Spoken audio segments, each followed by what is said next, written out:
Here is the USB containing the data. Well, if you always did this for me, I might have been nicer to you. But now, this is mine. Don't think you'll be getting it back. Okay. I got it. The manager smiled satisfyingly and looked down at me, and then, You're no longer needed. I'll be handling tomorrow's business meeting. You're fired, effective today. I got it.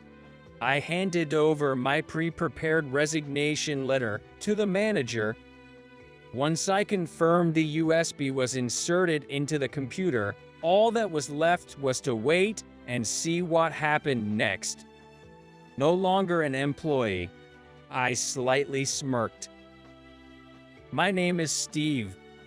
From a young age, my parents had given me a cell phone, and I became engrossed in watching videos and doing simple searches.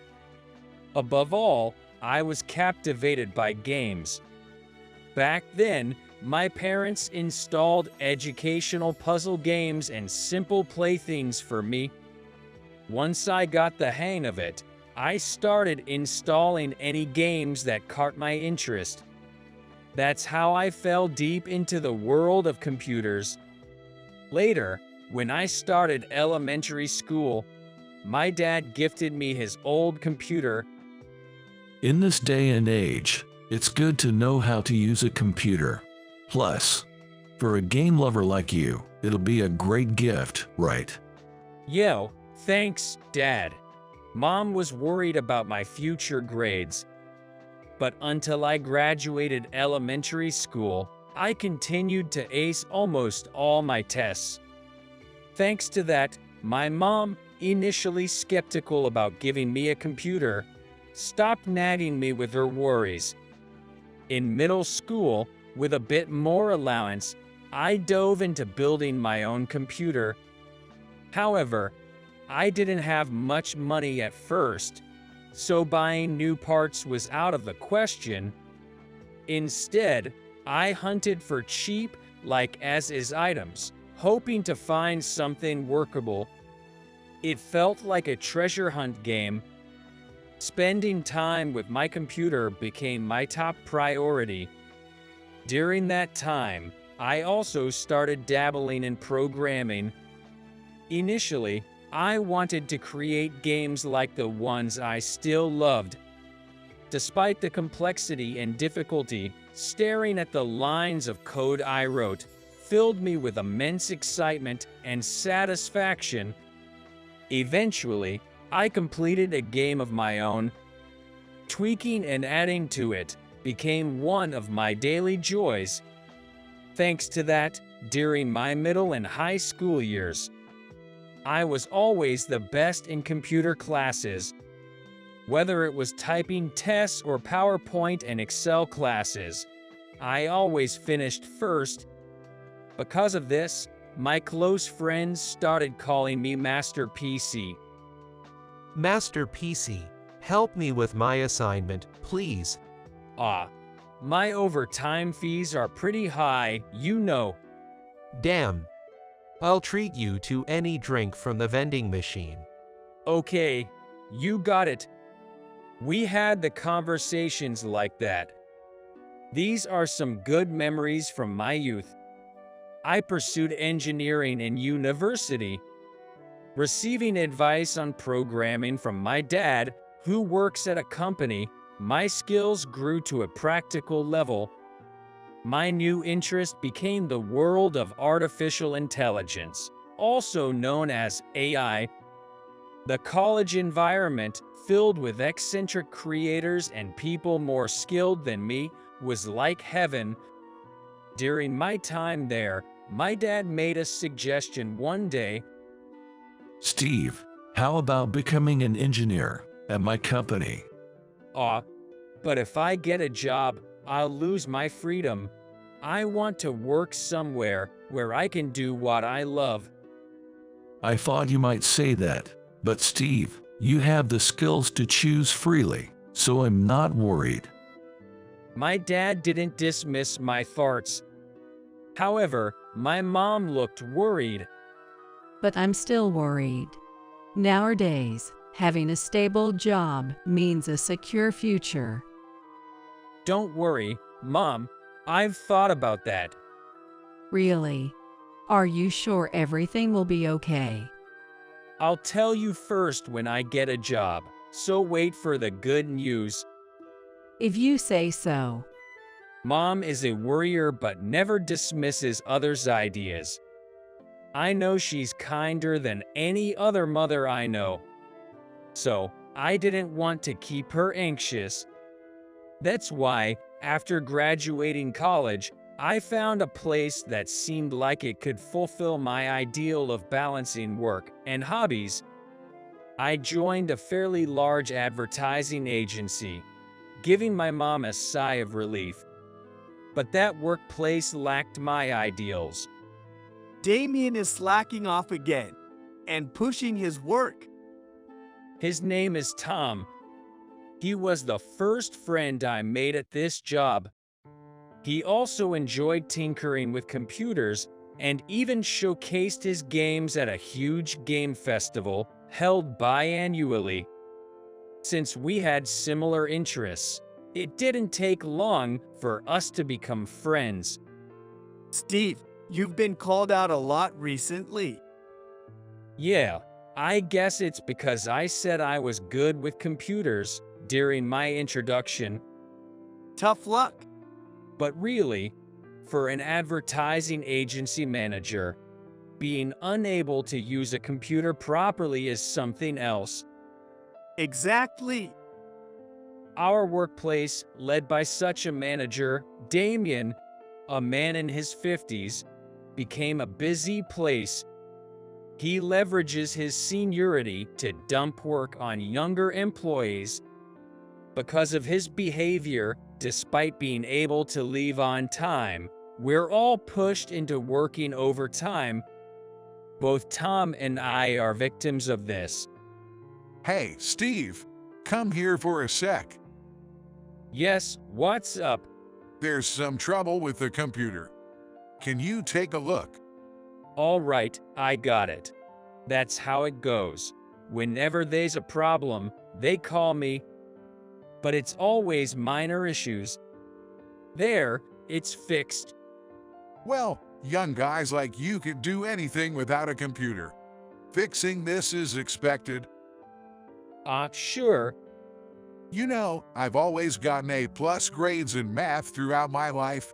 From elementary school, and Elle took a business class at my local community college. Unlike you, who rely on machines for simple calculations, I excel at computation. We're in different leagues. You understand that, right? I guess so. Conversations with Damian always lead to his boasting and his views on the younger generation. Basically, he has a condescending attitude and outlook towards those younger than him. That's why he's quite disliked in our department. But among us, there was one guy who seemed to get along well with Damian. This company has grown because of me, you know. Well, Damian, you truly are a great person. You get it, my greatness. Of course. His name is Matthew. Though he's technically my colleague, we've never spoken. However, he's known for his sharp tongue towards others and always sticks close to Damian like a sycophant. Probably, he's aiming for a promotion, but his behavior has been causing discomfort among our colleagues. Hey, Steve. Damian said you need to do this. This? Was it your job? Huh? What are you talking about? This was indeed assigned to you. What's with that look? Fine, just leave it. Like that, he, too, is the same as Damian. Matthew had a habit of dumping his work on others.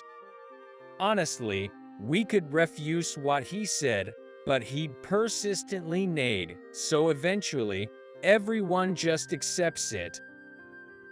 Steve, you're really unlucky. You too, Tom. Why did we end up working here? I don't know. Well, because of two of these guys, I did manage to bond with my seniors and peers. Lately, when we talk during breaks, we inevitably end up complaining about those two. In the midst of this, news of a major project came in. It was about handling a new advertising venture for a global company that develops the latest computer software. For a company of our size, it was a massive opportunity. The president seemed very enthusiastic about it. Thankfully, after some negotiations, we officially secured the contract. It was a sign of great progress for the company. Soon, the news reached our department. It was about assembling a team to prepare the necessary data for the business deal. Looking at the list of members participating in the project, I saw my name on it. Good for you, Steve.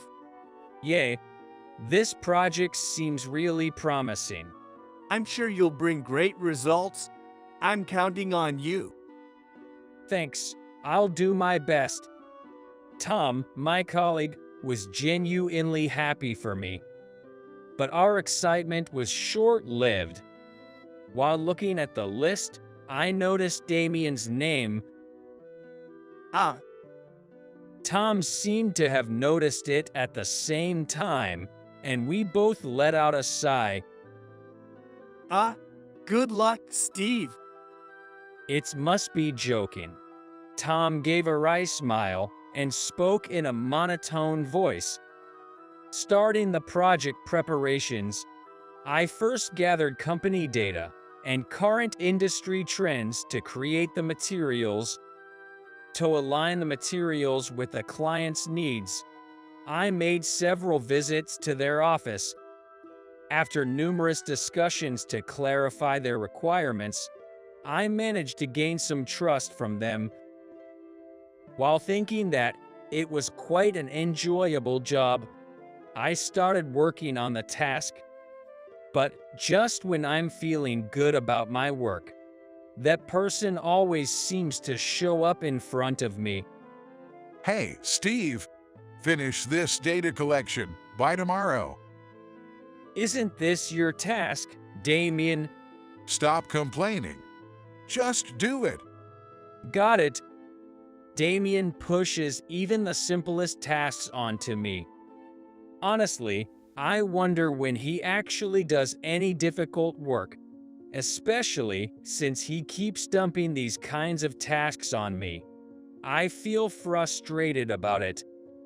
Once, while walking around the office during a break, I overheard Damian and his lackey Matthew talking.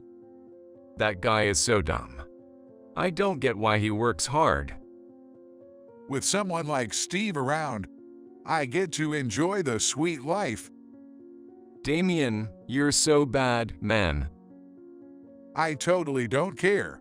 Just let that guy handle all the troublesome stuff. That way, I can easily maintain my performance. You're such a strategist, Damian.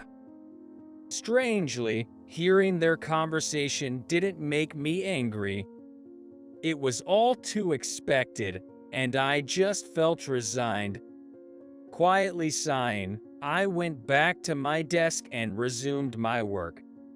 The day before the project negotiation, I was glued to my computer, finalizing the preparations while communicating with the client. I was so busy that I stood out in the department. Gradually, I started receiving praise from my peers and senior female colleagues, and I felt as fulfilled as when indulging in my hobbies. But it seems someone didn't like seeing me like this. Hey, Steve, the printer is running out of ink. Refill it. Sorry, I'm a bit tied up right now. Just do it when I tell you to. That's the problem with young people. Got it, Arguing wouldn't change anything. I know his type, so I didn't talk back. But such incidents kept piling up. Hey Steve, we're running low on pens. Place in order with the general affairs. Got it? Can't you even notice something like a minor problem?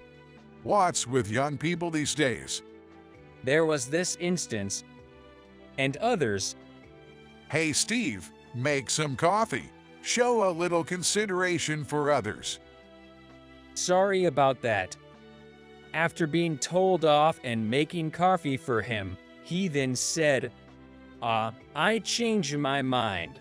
Make some tea instead. Got it? Seriously? It's because you're dawdling that I changed my mind. Honestly, I felt like spilling the hot coffee I had just made on purpose. In the end, I dumped the freshly brewed coffee down the sink and made tea instead. Then Tom came over to me. Hey, are you okay, Steve? Yeah, thanks, but there's nothing I can do about it. Sorry, I can't do much for you either. It's okay, it's fine. Don't worry about it. Just talking to me already makes me feel not alone. That's a relief. Steve, after the project is successfully completed, let's have a drink, sushi or barbecue, whatever you like. It's on me. That sounds great. Now, I'll go and deliver this tea.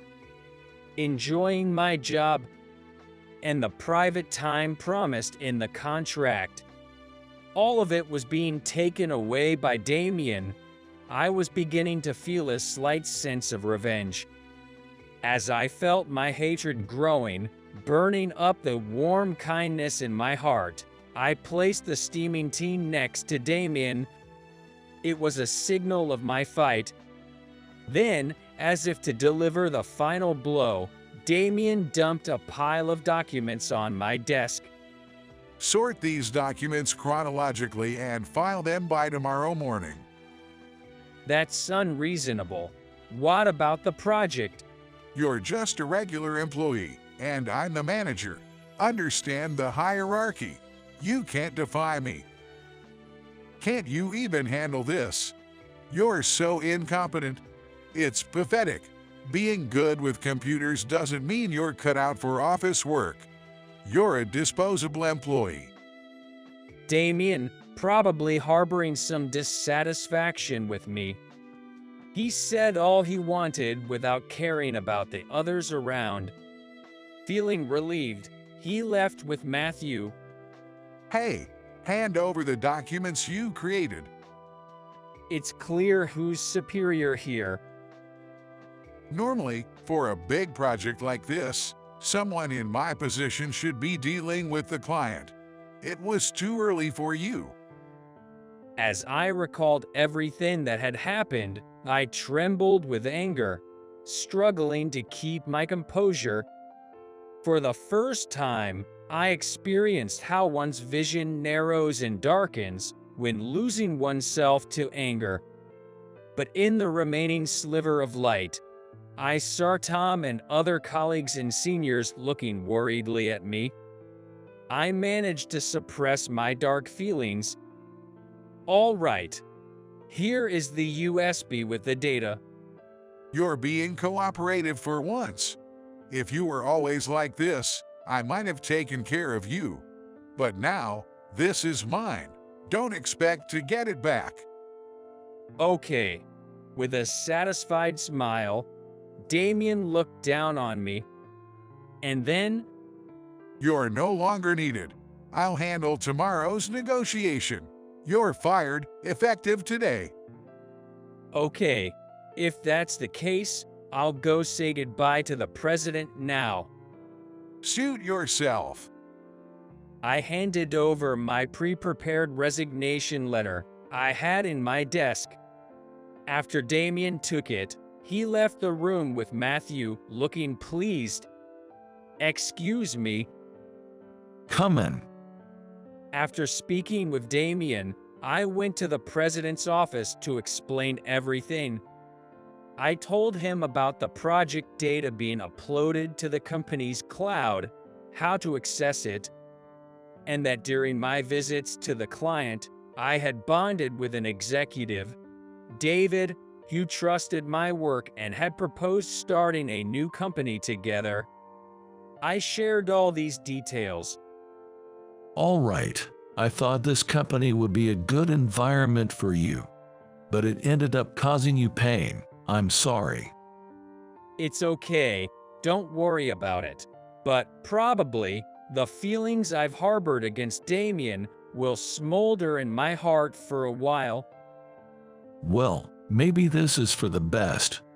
Besides, I always felt uncomfortable with the idea of you and me being tied by a hierarchical relationship. I feel the same, Dad.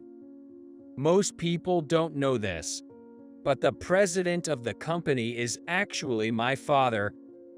I joined the company under my mother's surname, Williams, so it's no wonder no one realized. Initially, Mom suggested I join a company as a successor, but Dad wanted me to live more freely and didn't intend to make me a successor. So, he was actually somewhat relieved to hear I was leaving. I'll clean up my desk and then leave the company. You make it sound like you're going far away. Please excuse me for leaving ahead. Just say you are going home, as usual. I'm just kidding, Dad. Then, I'm going home. Take care. When I returned to the office, I saw Damian in a flurry. I asked Tom what happened. Apparently, when Damian plugged in the USB drive he forcibly took from you, it triggered a warning and the computer froze. Well, that figures. Everyone around him is just shrugging it off, saying they don't know what to do, making him even more panicked. Seeing Damian and Matthew flustered, I couldn't help but snicker. Noticing me, Damian shouted, almost yelling, "Hey, Steve. What's wrong, Mr. Damian?" When I plugged in this USB you gave me, the computer stopped working. Fix it. I'm sorry, but I'm no longer an employee here. I was fired by you just a while ago, and it's past my working hours, so I'm going home. I said this and began gathering my belongings to leave. Damian stomped over to me. He reached out as if to grab my collar. I'm not your coworker anymore. If you try to harm me, I'll file a police report.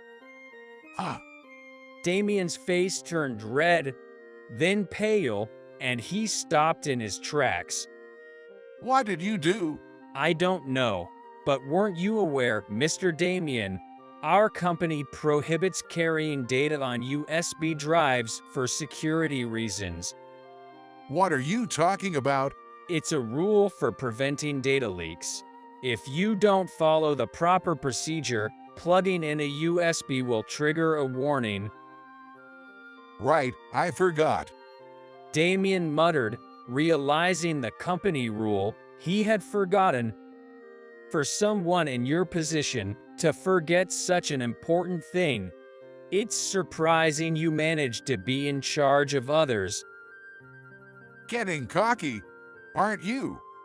Can't even handle a computer, lacks rational thought as an adult, and behaves like a selfish child who knows nothing of the wider world. It's sad how your mind hasn't grown despite your age. It's a wonder how you've survived in society so far. I mimicked what Damian had always done to me in front of him. My colleagues watching this were laughing quietly, shaking with suppressed laughter. Tom was grinning, watching us with his elbows on his desk. Well, if you follow the proper steps, you can use it again. After I said that, Damian seemed relieved and let out a deep sigh. Seizing the moment, I added, "You can apply at the General Affairs Department, and it'll be usable in 2 to 3 days." Hearing this, he turned pale again. "The negotiation is tomorrow. I guess you understand what this situation means, right? Someone in your position should naturally understand." Steve, "Well, I've been fired. As you said, I'm incompetent, only good with computers. I'm leaving this company now, and please don't contact me. We're practically strangers now. Mr. Damian." With a sense of liberation, I felt like a hero who had conquered a battle, and I left the room. The data on the USB drive was already uploaded to the company's cloud, as I had informed the president. However, I saved it in a place where Damian, lacking computer skills, wouldn't find it. Despite my grudge against him, I didn't want to harm the project or other members, especially the president, who was enthusiastic about it. David from the client's side was also fully informed about the incident, so even if Damian made a mistake, the negotiation would not be jeopardized. The president would surely handle things smoothly tomorrow. Time passed. One day, over drinks, David, who was an executive at the client's side back then, told me what happened afterward. Damian appeared at the scheduled negotiation looking utterly exhausted. He tried to bluff his way through, but was sharply questioned by the clients and my father, the president, causing his voice to tremble. Moreover, when asked by the client why I wasn't present, Damian boldly claimed he was incompetent, so I had him leave as if it was a righteous act. The clients chuckled, but David, without changing his expression, calmly asked, "In what ways are you more capable than Steve? He often visited us to understand our needs and created clear documents. We were considering asking him for the final advertisement due to its high quality." "I've always excelled in math. I also graduated from a business class at a community college. Young people these days rely too much on computers and don't think for themselves," confidently boasted Damian. The president laughed. Graduated a community college. Steve graduated from the university with a Master of Business degree. Also, he had US CPA. Hearing this, Damian froze. how come do you know so much about him? I've been watching over him closely, second only to one other person in this world. It's natural for me to know about him. That can't mean. He's my son. Yikes. Damian paled and collapsed at his knees. David, like delivering the final blow, said, "Our company develops the computer software you so readily dismiss. Interesting." Saying this, he laughed so heartily that the clients who came with him were taken aback. Then David suddenly stopped and stared coldly at Damian, saying in the lowest voice as he could, "The incompetent one is you." The room froze. David mentioned he was expressing his own disappointment too. His colleagues later said they never knew David could be so intimidating. In the quiet meeting room, with everyone staring at their desks, the president addressed Damian. "I understand it's hard to keep up with the times as one gets older. I feel the same, but we must not deny the changes. Once we do, time stops for us. Our industry must always be at the forefront." He continued, You've been pushing work onto others, saying you don't understand or can't do it. I've heard from your subordinates. Most of the work credited to you was done by them. What's your value then? At that moment, Damian was like a deer caught in the headlights, as David metaphorically described. When Damian became almost motionless, the president stood up. The materials Steve prepared are with me. I apologize for the inconvenience caused today due to my lack of supervision. He said so, and then apologized to the clients. And David said, Steve's excellent materials and trust are still intact. Let's discuss this another time. And he's practically family to us. The clients laughed and let it go. The president then glared at Damian. The world has a way of balancing things, like a scale seeking equilibrium. Now, one side of the scale is loaded with your deeds. What will balance it? Let's discuss this back at the office. He left with a smile not resembling human laughter. Later, Damian was immediately dismissed by the president. Even though David and my dad usually are cheerful and kind, hearing this side of them made me shudder. Don't worry. That was just an act back then. David reassured with a smile. But I decided never to anger these two. Afterwards, I was fully immersed in the new company. I started with David, enjoying my work more than ever before. Our business focused on developing apps that everyone could use for fun and convenience. There was a lot to do, but most of the work overlapped with what I used to do as a hobby. In essence, I turned my hobby into a career. I stayed in touch with Tom, who remained at my father's company. Occasionally, we would go out to eat when our schedules aligned, and sometimes we invited David, the president of my new company, to join us. The two of them became good friends, almost like best buddies. Once the app Steve and I are developing is finished, I want to ask your company for advertising. That sounds great. I'd love to be the person in charge of the business deal with you. I'll leave it to you when the time comes. The connections each of us had built were now bringing together a new team for this path forward. As long as you strive to move forward in life, nothing is wasted. Everything becomes a part of you and your future. I learned this from the experiences I've had up to today. On a side note, recently, on my way home from the office, I spotted Damian. He was standing outside a computer class, talking with people of his own age. After a while, a young man came out of the shop and ushered everyone inside. Damian, if only you had changed sooner, I might have truly respected you. Good luck. Seeing him trying to confront his own shortcomings, I felt a slight urge to cheer him on.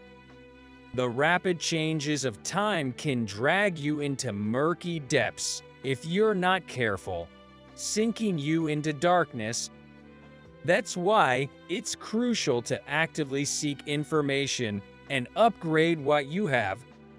By doing so, you can evolve into a person capable of keeping up with the new era.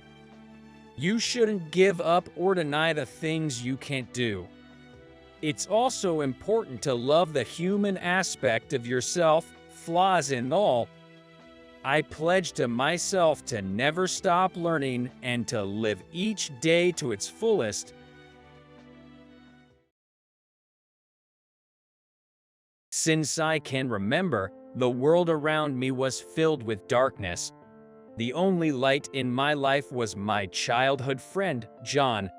John, who lived next door and was the same age as me, had been my friend since before we started kindergarten. Even at the local park, no one ever approached me, but John would always came up to me without a care in the world and played with me. Even when my mom warned against it, thinking it might be dangerous, John would put me on the swing and pushed me down the slide. John was the only one who treated me just like any other kid. Even my own parents seemed somewhat hesitant with me, but to John, the fact that I was blind didn't matter. That meant the world to me. Through elementary, middle, and high school, I attended a school for the blind, while John went to a public school, but our bond never wavered. John, who was good with computers since we were kids, taught me how to type. Every single day, John taught me diligently and patiently. One day, I asked him, "Why do you do so much for me?" Without hesitation, John replied, "What? We're pals, ain't we? It's what friends do." I like being with you. You're the most fun to be around. We're best buds, right? There wasn't a hint of falsehood in his voice. Being blind, my hearing was many times sharper than that of others. You see, with typing, you gotta learn to do it without looking at the keys. It doesn't matter if you can't see, it's all the same. Someday, this skill's gonna be useful for you. I still remember feeling like I was on the verge of tears when I heard those words. I never cursed God for taking away my sight because he gave me John. John was the sun that lit up my world. Time passed, and now at 27, I work as a web writer. The typing skills John taught me became top-notch by the time I was in middle school, and that's why I can stand on my own 2 feet now. Being a big fan of watching movies and TV series with audio descriptions also helped. At 20, I won a small prize for a novel I submitted online, and now I have a decent income. I still live with my parents, but John lives alone in a small apartment. John, who is thriving as a programmer, met a woman named Lana Davis at a client's company.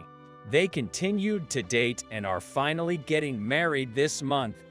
I heard about it while drinking at John's apartment, and I was overjoyed as if it was about me. I kept saying congratulations, and John said, "So, I have a favor to ask, Mike." Of course, I intended to accept any request, so I nodded strongly. Could you give the best man speech? Come on, you're a pro writer, right? I need something touching. But, I hesitated. Lana, John's girlfriend, is the daughter of the president of the client company where John works. I heard Lana's parents were opposed to her marrying John, a regular guy, till the end. If I, being disabled, were to represent as his best friend, wouldn't it tarnish John's image? As if hearing my thoughts, John said, "Don't worry about silly things. You're my pride and joy, Mike. Lana also said she wanted you to speak. You got it?" John's tone was sincere. I could tell he meant it from the bottom of his heart. All I could do was nod. Now that it's come to this, I decided to give a speech that would touch hearts. From that day, I kept pondering on what to say in the speech. Before I knew it, the day of the wedding arrived. Due to my nerves, I barely slept and got into the car. My mom, who was driving, said with a laugh, "It's not like you're the one getting married. You know, we arrived at the venue earlier than expected."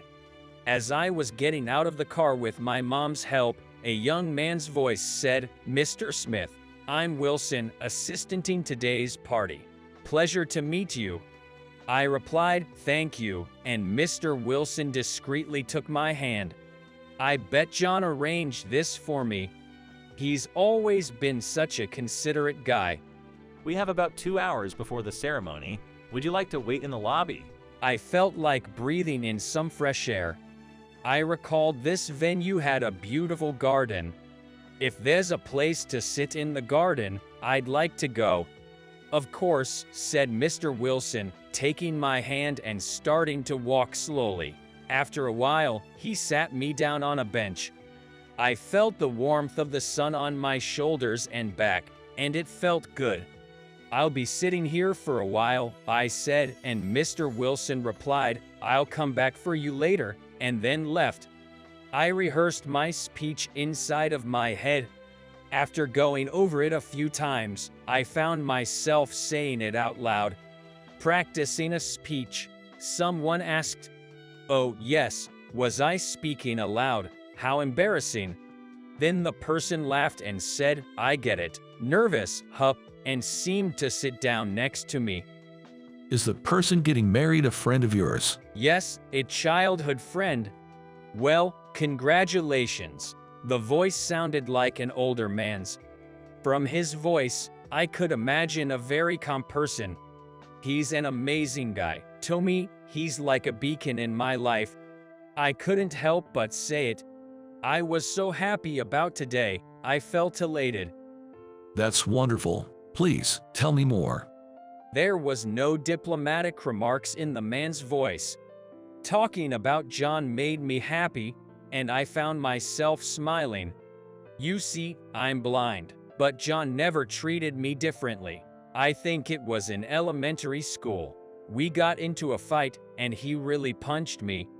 I was mad and punched him back. It was my first time getting into a physical fight because nobody ever tried to pick one with me. Remembering that time, I unconsciously touched my cheek. Never been punched by anyone before, John's punch was a real shocker for me. Yet, that punch was proof that John didn't see me as anything special. He wanted to introduce his girlfriend, so we met at a station. John took my hand and led me to the restaurant where she was waiting, and she was surprised to see us holding hands. John hadn't told her about my blindness. He said he forgot about it since he never really considered me as blind. He genuinely felt that way. Thinking about it warmed my heart. John was always like that. He always looked straight at the real me. He truly is a gift from God to me. I want him to be happy, always. I suddenly paused. Sorry, I just went on and on to a total stranger. No worries, it was a delightful story. You're talking about your friend John, right? There was a hint of confusion in the man's voice, which I found odd. But it didn't seem like he was bored or annoyed. Why does he seem puzzled? Are you here for someone's wedding too? When I asked, the man ambiguously replied, yeah, sort of. Just as I was about to ask who, Mr. Wilson came to fetch me. The man said, see you later, and left. See you later. Could he be here for John's wedding? That's what I thought as Mr. Wilson led me away. The ceremony went on without a hitch. Thanks to Mr. Wilson, I was able to relax and fully enjoy the ambience and the food. Lana must look absolutely stunning in her bridal gown. I've met Lana a few times. She's a down-to-earth woman, much like John. Judging by her voice, she must be a striking beauty. Now, representing the groom's friends, we'd like to invite Mr. Mike Smith to say a few words. Here it comes. I thought and quickly stood up. Mr. Wilson guided me to the podium's microphone. With my heart racing, I took it one step at a time. Mr. Wilson stopped and positioned me in front of the microphone. But I accidentally kicked something over. There was a loud thud as the microphone fell. The quiet atmosphere of the venue hit me, and I quickly bent down to pick it up. You're okay, Mr. Wilson whispered. He seemed to have reset the microphone for me and gently pushed me into the right position. I had completely forgotten what I was going to say. I could feel all eyes on me as I struggled to find words. Just wanted to say, congratulations, I began, but then I heard a sarcastic man's voice saying, is your best man disabled? Seems like John doesn't have any decent friends. I was taken aback and turned towards the source of the voice. After hearing about the great love story that led to your marriage, maybe you should reconsider, Lana. Any man who'd let someone with a disability stand at the altar on the bride's most important day doesn't truly care about you. I felt like I'd been punched in the heart. It was my fault that John was being humiliated. The more I panicked to respond, the harder it was to find words. Why don't you step down from there, young man? Not only can you not see, but it seems you can't speak either. You're an eyesore at such a grand event. The man said the last bit with a mocking laugh. From his voice, it sounded like he'd had quite a bit to drink. The room became silent, and I felt so ashamed that I was on the verge of tears. Then, I heard someone shout, "Enough!" The sound of footsteps approaching and getting closer to me. The footsteps stopped at me, and a calm male voice said, "I'm sorry, can I borrow the microphone for a moment?" It was the voice of the man who had listened to my story in the garden. "Ladies and gentlemen, my apologies for the interruption. I am Lana's father. Please forgive my intrusion, but may I have a moment to speak?" The man gently placed a hand on my back. Earlier, I had the chance to speak with Mike. He described John as the light of his life, a gift from God. I had opposed Lana's marriage to such person. Lana's father's voice trembled with emotion. The rude man you heard earlier is the son of my business associate. I had hoped for Lana to marry him, believing he was a successful man. I thought a marriage with a future CEO like him would bring Lana happiness. But after hearing his comments, I realize how misguided I've been. He paused before saying, "John, I admit I didn't know much about you. After hearing how deeply Mike cares for you, I felt ashamed. Please, take good care of Lana." He then continued, addressing Lana. "You were right. I'm sure John will make you happy. Let me say it once more. Congratulations from your dad." Lana's voice broke with emotion. "Dad." A loud noise rang out, followed by rapid footsteps and the sound of a door slamming. It was probably that man leaving the venue. "We'd like to hear Mike's speech. Please go ahead." Lana's father gave me a light pat on my back. I heard applause from the audience.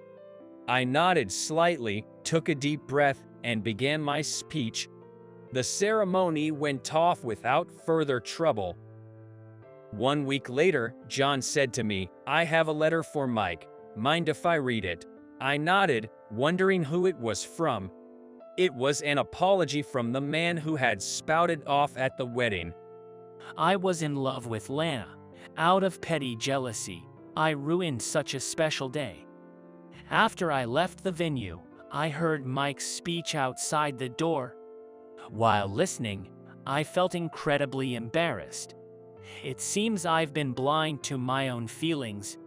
The heartfelt apology in the letter was enough to forgive him. I hope we can meet again someday and have a long talk. I'm truly sorry for what happened. After handing me the letter that concluded as such, I carefully tucked it into my breast pocket. He gave Lana and me a letter as well. Thanks, Mike. I was taken aback by the sudden gratitude. I didn't do anything. Your speech moved me, Mike. I bet it moved that guy too. You really are something else. I'm proud to call you my friend. Hearing this, I felt both embarrassed and happy and looked down. Why don't you come over for dinner sometime? Lana wants to chat with you. Even Lana's parents want to invite you over for a meal. Maybe they like you more than they like me? He laughed as he gave my back a couple of hearty slaps. "Stop talking nonsense," I replied, playfully punching John in the stomach. I was truly happy. The world is filled with all kinds of light, with John as my guiding star. When I was just a little kid, my dad and mom would often take me to the racetrack. You might be thinking, a family at a racetrack, but recent racetracks are very well maintained, with adorable ponies for kids to ride and even huge trampolines. Every morning, my mom would make a lavish 3-tiered lunchbox, and hand in hand with my parents, I'd hop on the train. There were so many families around, and I always looked forward to going to the racetrack.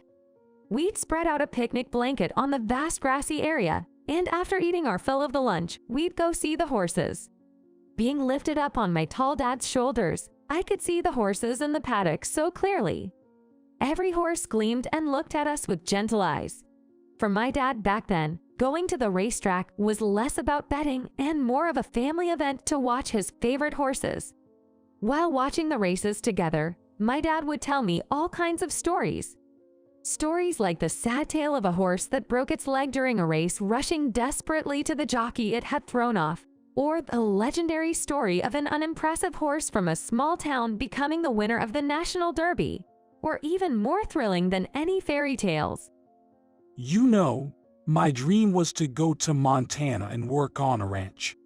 My dad was really against it, and I gave it up.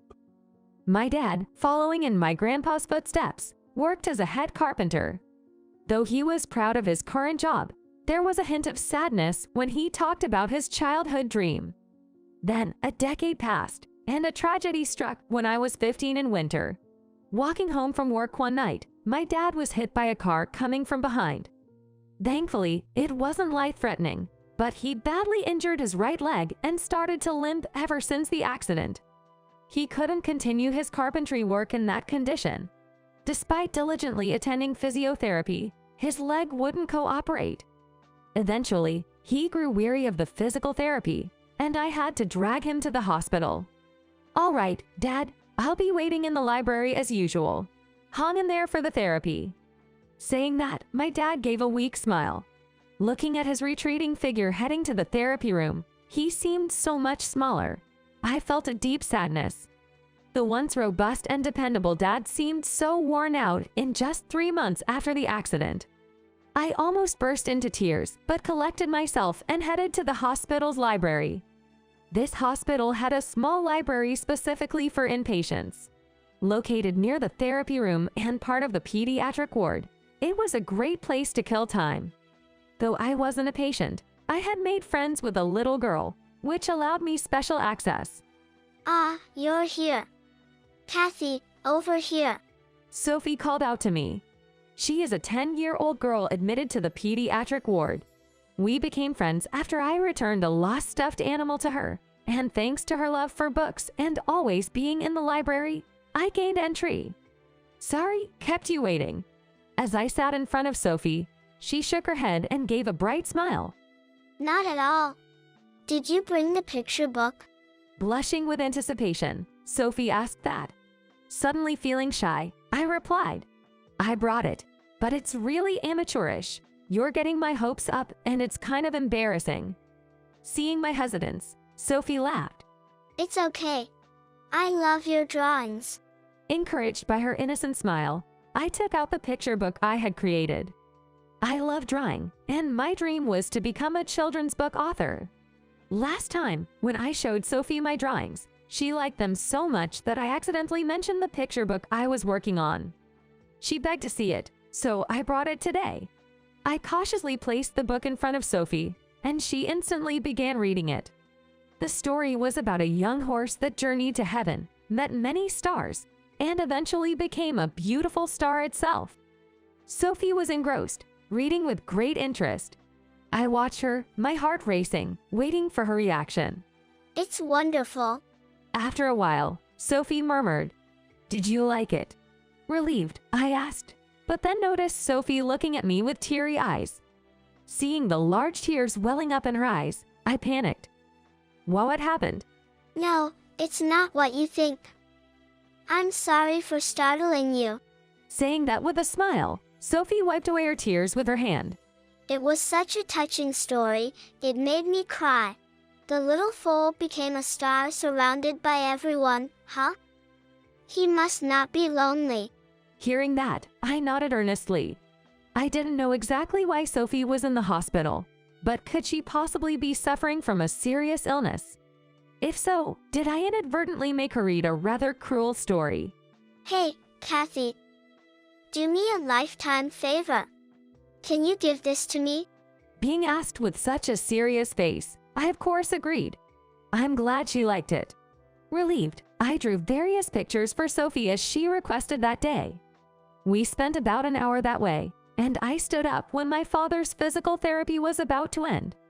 See you next week, Sophie. Yeah. I'll be waiting. Waving goodbye, we parted ways. That was the last time I ever saw Sophie. My father didn't go for his physical therapy anymore. No matter how much I pleaded, and no matter how angry my mom got, he just refused, saying he didn't want to. No matter how hard I try, this leg will never recover. The days of me climbing ladders are over. After saying that, he stopped going to work altogether. My father, who used to be a lead carpenter, started doing manual labor like cleaning and carrying materials at the site after his leg worsened. It seemed he couldn't bear being ridiculed by the younger workers. When he stopped working, he started gambling all day, weekdays at the slot machines and weekends at the horse races.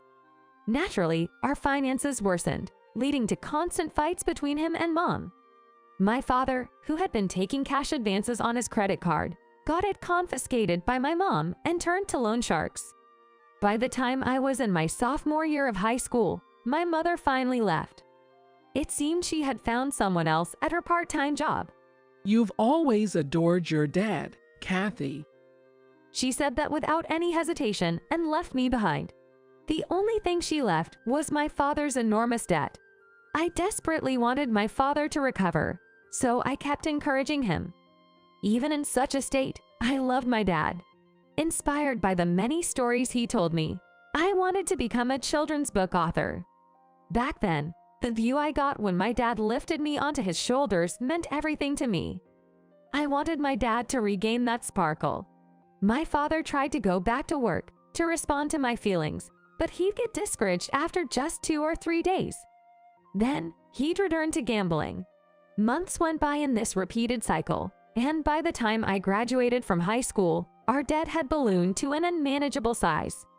I gave up going to art college, and instead, I worked at a restaurant during the day and searched for night jobs. Since high-end clubs only hire those 20 and older, I considered working at a bar and attended several interviews. That's when a talent scout introduced me to a high-end club that offered me an incredible deal. $350 daily wage, and since I was underage, I wouldn't have to drink. They would lend me dresses, and there were no quotas. The gorgeous head lady, who looked like a movie star, eagerly asked me to start the very next day, and for the first time in a long while, I went home in high spirits. My first night job was much more enjoyable than I had anticipated. The senior ladies were all very kind, and the customers were all sophisticated. Seeing a man around my dad's age casually spend $10,000 in one night made me realize that there are all kinds of people in the world, which left me with mixed feelings. After I started working at the club, our financial situation improved a bit, but repaying my father's debt was still a long way off. My father apologized many times, blaming himself for my giving up on art college. But he just couldn't quit gambling. He must be addicted. I had no idea how to make him stop. 3 months went by, and just as I was getting used to the job, an incident occurred. It was a busy Friday night. A man in a suit yelled, "Leave now." When I looked over, a group of rough-looking young men stood at the entrance. They wore ragged jeans and flashy shirts, clearly out of place. One man pushed past the bouncer and yelled, "Where's Kathy Nelson? Kathy Nelson, where are you?" I was so surprised that I stood up. You must be John's daughter. I've been looking for you. Smirking, one of the men approached me. The bouncer stepped in, but the man shook him off, punching the bouncer, and stood in front of me. You see, your dad hasn't been paying back the money he owes. It's not good. You know, if you borrow something, you gotta pay it back. His words, said in a smooth tone, left me breathless. The entire place went silent, and I could feel everyone's gaze piercing through me. Embarrassed and tense, I couldn't muster a word. The man grabbed my wrist and pulled me forcefully. Hey, let go. No matter how much you work in this fancy place, you can't pay off the debt, can you? I can offer you a better job. Just come with me. Although I resisted with all my might, the man's friends surrounded me and dragged me toward the entrance. Just then, a deep voice said, "What do you think you're doing?" The man holding my hand was suddenly grabbed by the collar by someone. The next moment, he was thrown to the ground. What the hell are you doing? The man scrambled to his feet and lunged at the figure in front of him. However, the figure easily dodged his punch and looked at me. He was a man in his 40s, wearing a gray suit. Was he a customer? I didn't recognize him.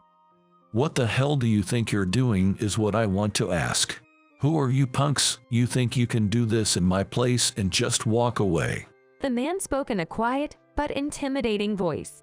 My place. Is he the owner? Shut up. We just came to collect the money we're owed.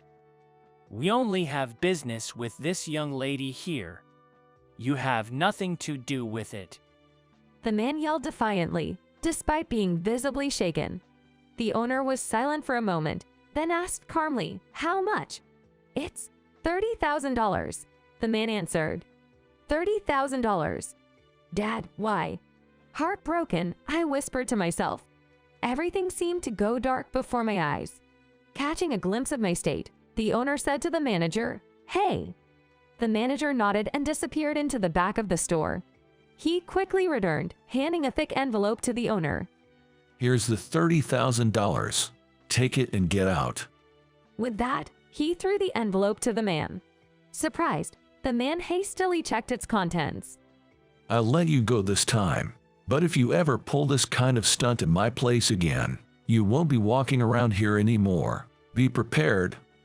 With those intimidating words, the men ran off as if fleeing. Then, with a smile, the owner said loudly, "Sorry for the commotion, folks." It's on me tonight. Everyone, have a good time. Hey, bring all the crystal rose you got. Following his orders, the bouncers distributed champagne bottles to every table.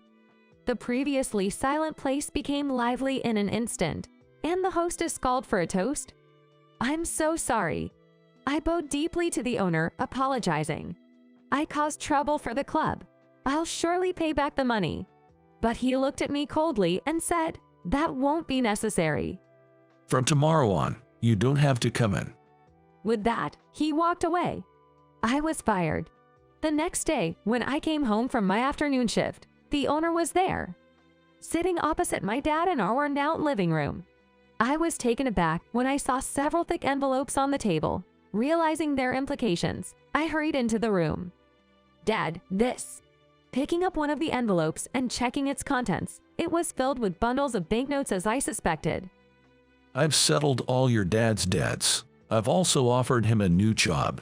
I told him I want you as my wife. He said calmly and plainly. I was at a loss, not understanding what he meant. All I could do was stare back and forth between the owner and my dad. You see, he got me a gig at a ranch in Montana that a friend of him owns. My dad added in a soft voice, "Mr. Edwards." So his name is Mr. Edwards. I realized I didn't even know the owner's name. Me becoming this man's wife, even though I just met him yesterday. It felt so absurd I almost laughed out loud. What kind of joke is this? Here's $100,000. After paying off your debts, there'd still be enough left to settle down in Montana. Doesn't sound like a bad deal, right? Edwards spoke in his usual calm voice. Dad glanced at me briefly, then pushed back the envelope towards Edwards. I appreciate the offer, but no thanks. No matter how much of a mess I've been, I can't sell off my daughter, who's been supporting me all this time. That would make me worse than an animal. In the end, he shouted, glaring at Edwards. Edwards looked at me intensely, his eyes silently asking, "What's your decision?" I felt like I was in a dream. It all seemed so surreal. Marrying a man I just met the day before. Someone who seemed so much older than me. Who would seriously consider such a thing? Seeing me without a response, Edward sighed. He turned to my dad. Wasn't working at a ranch your dream? Wouldn't it be better to reset in Montana than keep gambling and borrowing from thugs? Hearing those words, I was taken aback inside. How did he know about my dad's dream? Could it be he had this all planned out? Who on earth is this man? Hiding my turmoil, I looked down at my shrunken, frail dad. He seemed so thin, so diminished. Perhaps this was his last chance. With that thought, I clenched my hands. Mustering my courage, I looked up at Edwards. I'll marry you. Hearing this, my dad shouted in shock. No. Kathy, anything but that. I promise I'll pull myself together from today. I've had enough. As I shouted, my dad's eyes widened in shock. I'm done being manipulated by your debts. Just leave, whether it's Montana or wherever. Just get out of my life. Hearing this, my dad's shoulders slumped. I felt like crying, but gritted my teeth. A heavy silence filled the room. John, sorry to intrude, but I'd like a moment alone with Kathy. Could you let us talk? With that, Edwards took my arm and we stood up. Dad said nothing. We stepped outside and got into Edward's car parked out front. There was so much I wanted to ask, but the words wouldn't come. You said that for your dad's sake, didn't you? In a surprisingly gentle voice, Edward said this. At that moment, I could no longer hold back my tears.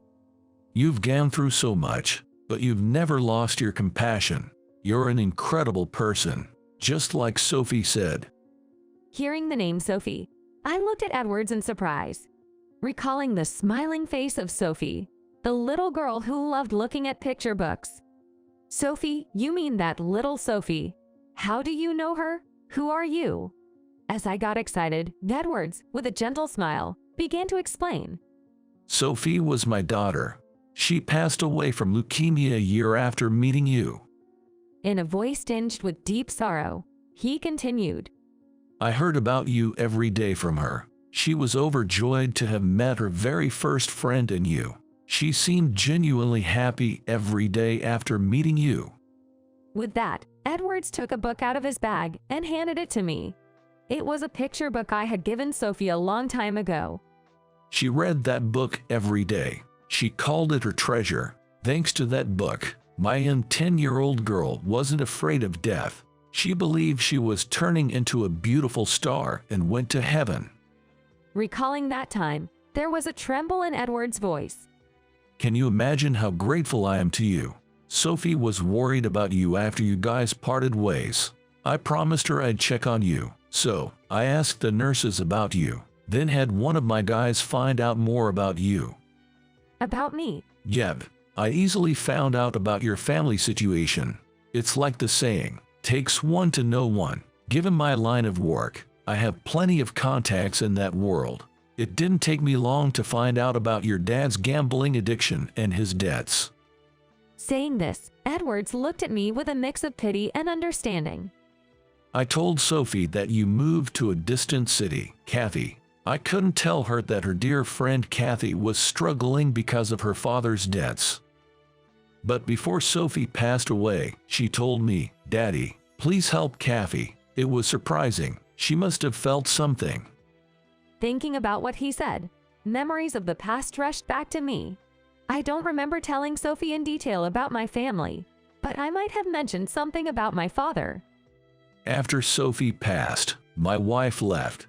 She said she couldn't bear living with me because it reminded her of Sophie. I've been searching for you ever since because of Sophie's last wish. I knew you were looking for a night job, so I had my scout approach you. I offered an underage girl like you an extraordinary salary, hoping it would help a bit. But after what happened yesterday, I can't just stand by any longer.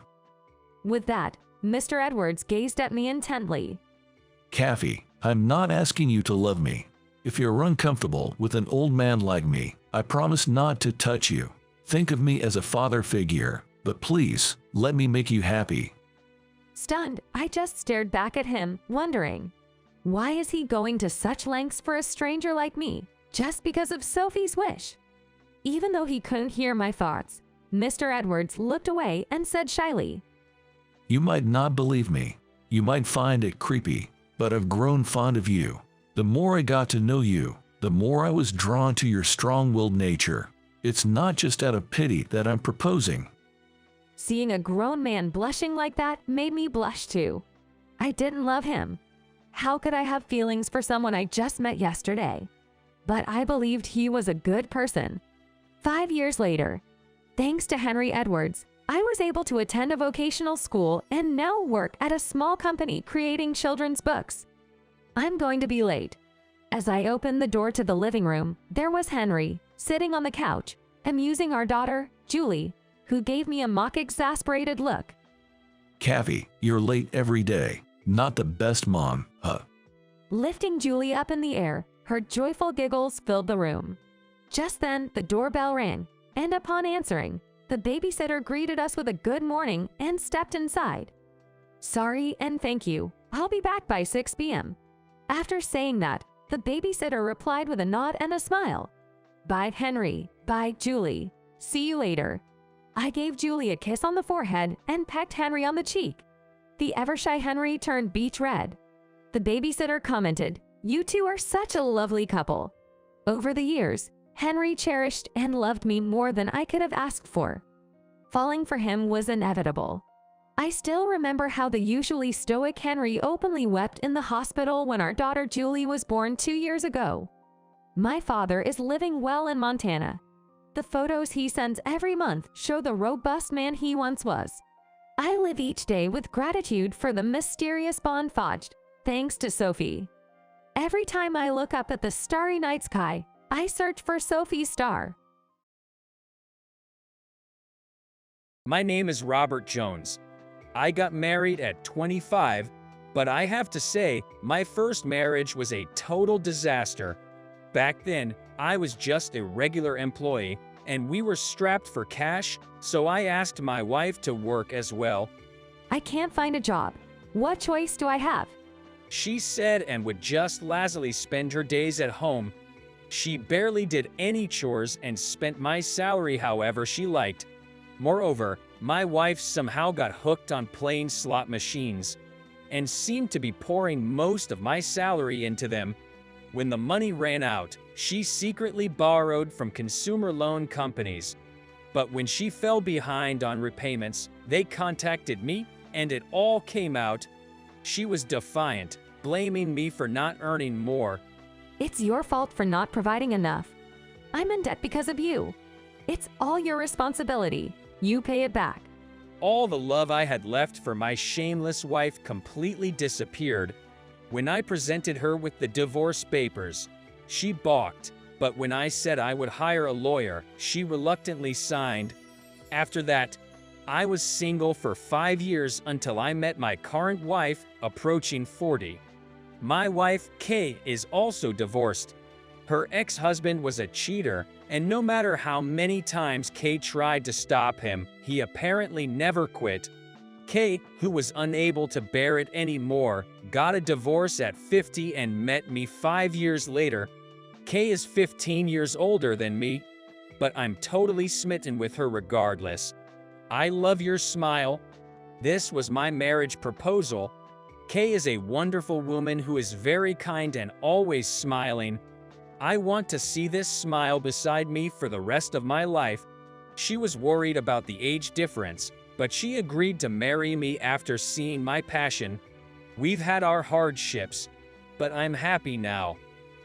One day, Kay brought up this suggestion. I want to go work outside. Staying at home all the time isn't healthy. Her job is something like self-employed remote work, but lately, it's been steady, so she said she wanted to work a side job. Yay, I think that's fine. Do as you like, Kay. I'll support you all the way. Really?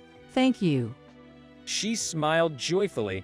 Seeing her beloved smile, I couldn't help but smile too. Speaking of which, they're looking for part-time administrative staff at my company. Want me to refer you? At your company? I'd rather not have referral. I want to get in on my own merit. True to her word, Kay was hired as part-time administrative staff on her own merit. They had multiple openings across different departments, and she was assigned to the general affairs. We kept the fact that she's my wife a secret, respecting her wishes, but Mitchell, the head of general affairs, who met Kay and me once, knows. One day, when I had some business in general affairs, Mitchell approached me cheerfully. Kay is a lifesaver. She's so quick with her work. She seems very familiar with computer operations. Was it related to her previous job? Well, something like that. In a corner of the general affairs office, Kay was working seriously on a computer. She seemed very focused and didn't notice me. I wish she would work as a full-time employee. Robert, could you ask her? Well, she says she prefers part-time. Oh, what? That new woman? Is she your wife? Suddenly, a third person intervened in our conversation. It was Mr. Thompson from the administration department. Damn it. The person who shouldn't have found this out. He hates me. It all started when he joined the company. He wanted to be in the planning department I'm in, but he got assigned to administration, and our colleges are rivals. Knowing that, he unilaterally viewed me as an enemy. Later, after I successfully led a project and received an award, he officially marked me as his enemy. Even though he is younger, he holds a higher position, so he always looks down on me all the time. When I remarried, he deliberately caught me and made a sarcastic comment. Remarrying at your age, huh? She must have quite the taste. What's she like? Unattractive and settled for you because she couldn't find anyone better. Since he's always like this to me, I kept quiet about Kay being my wife, but it can't be helped now that he knows. I said to him with as calm a smile as I could manage, to show no hostility, "I'm sorry, I preferred to keep it a secret that she's my wife. It may cause some inconveniences, but please bear with us." Contrary to my expectation, he left, looking uninterested. Did I worry too much? I thought. The next day, worried, I peeked into the administration department, and Mr. Thompson was standing in front of Kay's desk. They were talking, but Kay's expression was gradually darkening. Mr. Thompson was grinning, and with a bad feeling, I rushed in front of them. "What are you talking about?" He was a little surprised by my sudden appearance, and then his grin returned. I was just giving her a new task. A new task? Yeah. Cleaning suits an old hag, doesn't it? Saying so, he handed over a bucket and a mop. I was about to lose it to his rude remarks, but Kay herself stopped me. It's okay. I understand, Mr. Thompson. I'll start cleaning duties today. Kay. It's fine. You go back to your work, okay? Perhaps judging it unwise to make a scene, she was trying to resolve the situation peacefully with a smile. Certainly, I'd be at a disadvantage if things got messy here. While glaring at Mr. Thompson, I silently left as Kay suggested. When we got home, I tried to discuss today's matter with her. It's fine, just leave it. I enjoy cleaning too. But you'll be at a disadvantage if you make a fuss now, right? And it's a blessing in disguise that a woman like me can work in this day and age. Sorry, I couldn't protect you properly then. He said such horrible things, and I let him hurt you. No, you're protecting me just fine. Don't worry about it. She showed a gentle smile, even to such a pathetic me. I must protect her somehow. I still don't have any good ideas, but I can't let it end like this. I will definitely make Mr. Thompson apologize. This was the resolve I made 2 weeks later. The office was bustling that day. Executives from a client were scheduled to visit, and apparently, they were going to be shown around by the CEO. The day before, we were busy preparing for a visit by an outside dignitary. And after a while, Robert, the CEO is calling for you. What? Rushing to the CEO's office? Unexpectedly, my wife was also there. Come with me. We are led by the stern-faced CEO to the general affairs. And then, the CEO calls out Mr. Thompson. I've heard everything from this lady here. Do you understand who she really is? What do you mean? Mr. Thompson abruptly called in, looks at me, but I'm also clueless about what's going on. However, the next words from the CEO made everything clear. She's one of our major shareholders. What? My wife, Kay, has been investing since she was young. I know she owns stocks in several companies, but I didn't know she also owns stocks in my company. I, being a section manager, never get a chance to meet the shareholders. It seems she has owned stocks in my company since before we got married, and had been meaning to tell me but missed the opportunity. I'm sorry, honey, I didn't tell you properly. No, that's fine. Afterwards, the CEO took Mr. Thompson away, telling us to wait in a separate room. It seems the CEO is giving Mr. Thompson a piece of his mind. Occasionally, the CEO's shouting can be heard in our room. Moreover, Kay also owns stocks in our client companies, causing chaos among the higher-ups who knew her. What's going on? Kay honestly explains the situation, bringing us to the current moment. After a while, we are led to the CEO's office and enter together. I am terribly sorry. Hey, you apologize too. Despite probably being scolded by the CEO, Mr. Thompson doesn't even look at us, his face sullen. He doesn't seem repentant at all and says, Is it true that she's a major shareholder? I still can't believe it. What? Well, it's fine for me. Let's settle this amicably. She hurriedly steps between them. However, Mr. Thompson said, No way, just a section manager from the planning department can remarry our major shareholder. Does a woman willing to marry such a nondescript man even exist in this world? I see. Maybe an unmarried old maid would want to marry such a man. I really can't understand this mindset. He still insults my wife even now. I am about to punch him, but Kay already grabbed him by the collar. What did you just say? What? You insulted my husband. Changing completely from her usual mild manner, my wife glares at him, her voice raised in anger. I don't mind being insulted, but I will never forgive anyone who insults my loved one. I will use all my rights to corner you. Seeing the sudden change in my wife, Mr. Thompson's eyes go wide in shock. Kay violently lets go of his collar and turns to the CEO. CEO, please let me talk to the head of HR. I have some concerns about this incompetent personnel. What? Noted. Wait, CEO. Please stop her. What you did is simply unacceptable. Even if she hadn't asked, I would have talked to the head of HR. At the CEO's words, Mr. Thompson's face pales. And then, to finish it off, I hand over something to the CEO. It's a palm-sized voice recorder. Since I have the chance, I'll submit this as well. What is? This is a testimony from employees who have experienced power harassment and sexual harassment. From Mr. Thompson. What? What did you say? He raises his voice in astonishment. I won't stand by silently while my wife is mistreated. I had heard rumors about his bad reputation before, so I thought I could help by investigating on my own. And what I gathered was content far worse than I expected.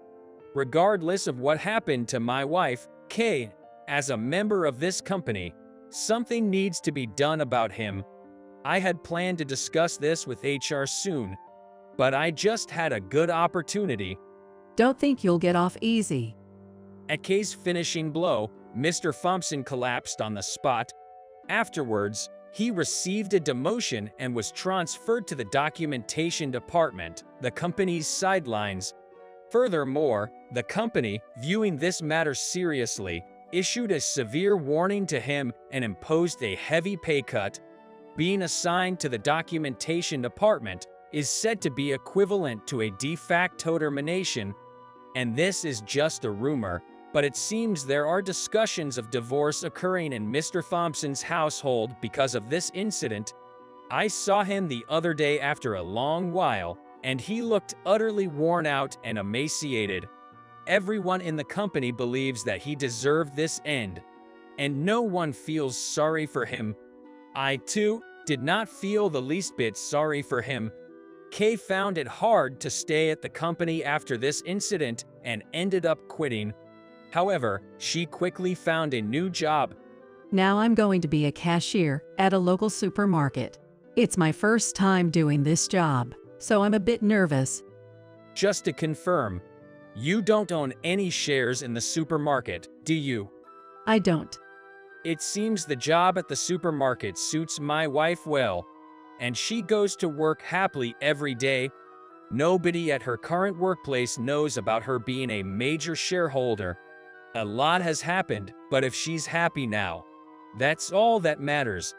I plan to keep pursuing her happiness to see her lovely smile. My name is Kevin Johnson. My mother raised me single-handedly, and I only know what my dad looks like from pictures. He got addicted to gambling before I was born, and it became too much for my mom, so she divorced him. Mom worked hard to raise me. She would leave early in the morning and come back late at night, and I couldn't muster the courage to tell her that I was being bullied in elementary school. Every day, I was bullied by David, a guy who's known by everyone in town and whose father runs several businesses. He would scribble on my textbooks and shout insults at me. Being timid, I couldn't stand up to the bullying from David and just endured it quietly. The reason I could withstand David's bullying was because of my childhood friend, Susan. Susan was the epitome of studiousness, always wearing her hair in braided pigtails, donning thick glasses, and engrossed in a book. And every day on our way home, she would catch up to me and say with tears in her eyes, "I'm sorry I couldn't help you." Walking home with Susan was the happiest time for me. We'd talk about our favorite books and about our teachers. It was a time so special that it made me forget about the bullying at school. One day, after parting ways with Susan, I returned home to find my usually working mom sitting in a dark room. "Welcome home," she said with a look of sheer exhaustion. The tension in the air made my voice tremble. "What's wrong?" "I'm sorry. I'm just really tired." The company where my mom worked was what you'd call a toxic workplace. Every day, Mom was at her wit's end, being yelled at by her boss and forced to do unpaid overtime. "Kevin, listen. I'm thinking of moving back to our family home. You remember Grandpa and Grandma have that farm, right? I want to help out there and start our life anew. We'll have to move from here and it'll be quite rural. But can you forgive me for making this decision?" I was taken aback by my mom's teary-eyed proposal. I was sad about not seeing Susan anymore, but the idea of going to school without having to see David's face was appealing. Besides, I couldn't possibly ask my exhausted mom to keep working at her current job. "Mom, it's okay. Let's move to Grandpa and Grandma's place. I'll help out the farm too." "Thank you, and I'm sorry, Kevin." Holding back tears, my mom embraced me, while all I could think about was Susan. The moving preparations began right away. Mom quit her job, and it was decided I'd be transferring schools. The teacher allowed me to tell everyone about the moving when I felt it was right, and I thought I had to tell Susan first. On the usual way home, carrying a backpack filled with textbooks that had been scribbled, I heard the familiar voice of Susan calling out, "Kevin." Did anything bad happen today? Are you okay? "I'm fine. I didn't get hurt or anything." That's good. Behind her thick glasses, Susan's eyes lit up with a smile. I need to tell her about moving. I need to do it quickly. Even though I thought this, it was hard to bring it up. Finally, we reached the usual crossroad where we part ways, and Susan waved as she always did. See you tomorrow, Kevin. Wait, Susan. She stopped, looking puzzled. I finally mustered up the courage and told Susan, "You know, I'm gonna be moving to my grandparents' place in the countryside, so we won't be able to see each other soon. I won't be able to see Susan anymore." With that thought, the words just slipped out of my mouth.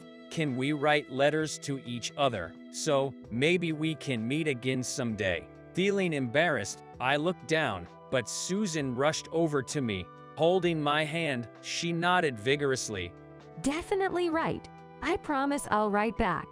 I want to see you again, Kevin. Tears glistened in Susan's eyes. Seeing Susan saddened by our parting made me so emotional that I felt tears coming. We both teared up as we promised to stay in touch through letters, and then Susan and I went our separate ways. When my transfer was announced at school, David looked uninterested and Susan was in tears. After moving to the countryside, I started helping out on my grandparents' farm with my mom. I didn't have the money for college, so after high school, I got really into farming. Helping out on the farm was fun, and the taste of the vegetables we grew always amazed me. Above all, seeing my mom regain her health and spirits was the best thing for me. I kept in touch with Susan through our casual letters. Sometimes, when I sent her vegetables from the farm, she'd send back homemade treats. Though I wanted to see her, a decade passed without ever mentioning it in my letters. I got used to helping on the farm and began studying agriculture. My grandparents planned to leave the farm to me, and I was living fulfilling days. Amidst this busy yet peaceful life, a letter arrived. It wasn't from Susan, but invitation to an elementary school reunion. The moment I saw the invitation, David's face flashed in my mind. Though it brought back some unpleasant memories, the hope of possibly seeing Susan again made my heart swell, and so I accepted the invitation. The day of the reunion, it was held in a fancy hotel ballroom in the city. I had to wear a formal suit, which I wasn't used to, so I felt rather awkward. What if Susan sees me like this and is disappointed? But if I get to see her, I'd be so happy. I wonder what kind of person she's become. With a mix of anxiety and anticipation in my mind as I walked into the venue, the first thing that caught my eye was David. His face was handsome, and though David was a bully, he was always surrounded by people. This hadn't changed since elementary school, and there were always many people around David. I sneakily sat in a corner of the venue trying to find Susan without being noticed by David. Disappointed by not seeing Susan anywhere, I suddenly heard a teasing voice. "Hey, is that you, Kevin?" David approached and peered into my face. Wow, it really is Kevin. How've you been? I've missed picking on you. I forced a smile at David, who had a mean grin on his face. He probably missed having someone to bully. David's eyes were like that of a child who just got a new toy. So, what have you been up to? My dad gave me one of his companies, and now I'm the CEO. It's tough work, especially managing all the employees. Looks like you haven't been through such hardships, huh? Well, I've been farming. Farming? Seriously, you're a farmer now? With David's loud exclamation, a crowd began to gather around us. I was too scared to lift my face. The thought of being ridiculed for my beloved farming was too much to bear. Farming's for po folks. I could never do that. Aren't there bugs? Too gross for me. I wanted to block out David's taunting laughter, but feeling like he was mocking not just my profession but my family too, anger welled up inside me. "You don't eat vegetables." Huh, If there were no farmers, you wouldn't have vegetables to eat. I retorted with a shaky voice. Back in elementary school, I never stood up to David, but now it seemed to annoy him that I was fighting back.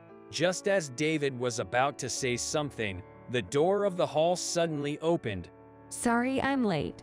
The tense atmosphere in the room instantly changed as a beautiful woman entered. The beautiful woman, with her gorgeous long hair tied back, quickly brightened up and rushed towards David and me. David greeted her with a warm smile and opened his arms slightly, welcoming her. Who's she? I don't remember someone that pretty in our school. Passing by the confident David, the beautiful woman took my hand. I recognized the touch immediately. Susan. Yes, I've missed you, Kevin. I was dumbfounded that Susan, with whom I had only communicated through letters, had turned out to be so stunning. As if to suppress the growing joy of our reunion, David exclaimed, "No way." Susan, is that really you? You've become so beautiful. I didn't recognize you. What are you doing these days? I work at the front desk of this hotel. I got held up with some work and was running late. Oh, then you know my dad's company is one of this hotel's clients. The reason we got to have our reunion in such a nice place is thanks to me. If I had known you were working here, I would have come to this hotel way sooner. As David bragged, Susan tightened her grip on my hand without replying. Hey, Kevin, I have someone I want you to meet. Before I could catch up with this sudden turn of events, David exclaimed in a disgruntled voice, "Hey." Susan, don't waste your time with him. Do you know what this guy's doing now? He's a farmer. A mucky, uncool job. In contrast, I'm a young CEO with a lot of money. You'd have a much better time with me. David, are you unaware of what Kevin is currently doing? I told you, he's a farmer. David looked utterly confused. You're mistaken. While Kevin is helping out on a farm, he's also attending grad school at New York University, studying agriculture in depth. What? David's exclamation of surprise was echoed by murmurs from those around. Before I could intervene, Susan began explaining my situation. I had developed a passion for farming while helping out my grandparents on their farm, with a growing desire to cultivate better crops and improve the agriculture industry. I worked hard and got admitted to NYU. From this year, I have been delving deeper into my agricultural studies at the graduate level. Hearing all this from Susan, David was taken aback. Ignoring David's stunned expression, Susan urged me to stand up from my chair. Kevin, I told you that there's someone I want you to meet. Brace yourself. As she smiled warmly, she led me towards the door and called for the hotel manager.